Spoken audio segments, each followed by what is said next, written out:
গত 8ই ডিসেম্বর সোমবার রাজধানীর মোহাম্মদপুরের শাহজাহান রোডের একটি বাসায় গৃহকর্মী কর্তৃক লাইলা আফরোজ, যার বয়স 48, তার মেয়ে নাফিসা 15 নৃশংসভাবে খুন হন। নির্মম ও বীভৎস এই ঘটনা সারা দেশে ব্যাপক চাঞ্চল্যের সৃষ্টি করে। প্রাথমিকভাবে জানা যায়, ঘটনার দিন সকাল 7:51 হতে উক্ত বাসায় গৃহকর্মী আয়েশা প্রবেশ করেন এবং 9:35 সময় সে বাসা ত্যাগ করে। ধারণা করা হয় এই সময়ের মধ্যে উক্ত নৃশংস ঘটনা সংঘটিত হয়েছে। এই ঘটনায় নিহত লাইলা আফরোজের স্বামী বাদী হয়ে মোহাম্মদপুর থানায় একটি হত্যা মামলা দায়ের করে। ঘটনার পরপরই মোহাম্মদপুর থানা পুলিশ ও ডিএমপির ঊর্ধ্বতন কর্মকর্তাগণ ঘটনাস্থল পরিদর্শন সহ ঘটনার প্রকৃত রহস্য উদ্ঘাটন, ঘটনার সাথে জড়িত প্রধান সন্দেহভাজন গৃহকর্মী আয়েশার বিস্তারিত তথ্য সংগ্রহ করার কাজ শুরু করেন। তদন্তে জানা যায়, সন্দেহভাজন গৃহকর্মী আয়েশা ঘটনার 3 দিন পূর্বে উক্ত বাসায় গৃহকর্মীর কাজ নেয়। কাজে যোগ দেওয়ার পূর্বে তার নাম, ঠিকানা, যোগাযোগের কোনো ফোন নাম্বার উক্ত বাসায় কারো কাছে ছিল না। সন্দেহভাজন আয়েশাকে শনাক্ত করার জন্য পুলিশ উক্ত ভবনের আশেপাশের সিসিটিভি ফুটেজ সংগ্রহ বিশ্লেষণ করে, কিন্তু কাজে আসা যাওয়ার সময় সে মুখ ঢেকে রাখত এবং তার চেহারা শনাক্ত করা সম্ভব ছিল না। এমনকি তার বাসার ঠিকানাও কেউ জানত না।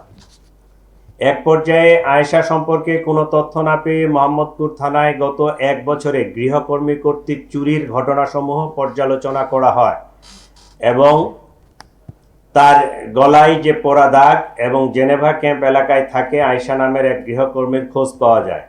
সে গত জুলাই মাসে মোহাম্মদপুর থানার হুমায়ুন রোডের এক বাসায় চুরির ঘটনায় জড়িত ছিল।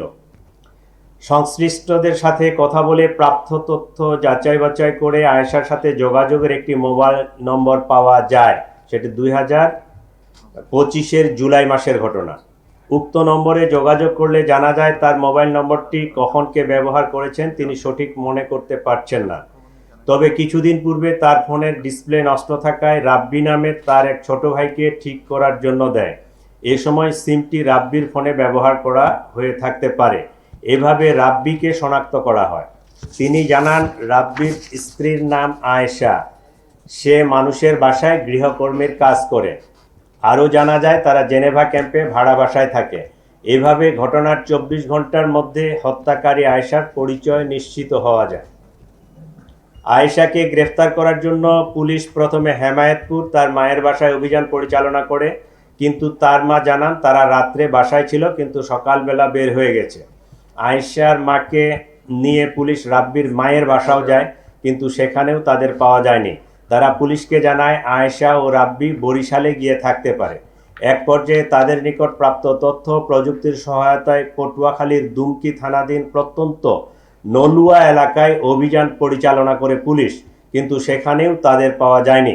পরবর্তীতে এডিসি মোহাম্মদপুরের নেতৃত্বে থাকা পুলিশের আভিযানিক টিম ঝালকাঠি জেলার নলছিটি থানার চরকারা গ্রামে আয়েশার স্বামী রাব্বির দাদার বাড়িতে বুধবার গতকালকে 10 ডিসেম্বর অভিযান পরিচালনা করে এবং বেলা আনুমানিক 12:30 সময় আয়েশা ও তার স্বামী রাব্বিকে গ্রেপ্তার করতে সক্ষম হন।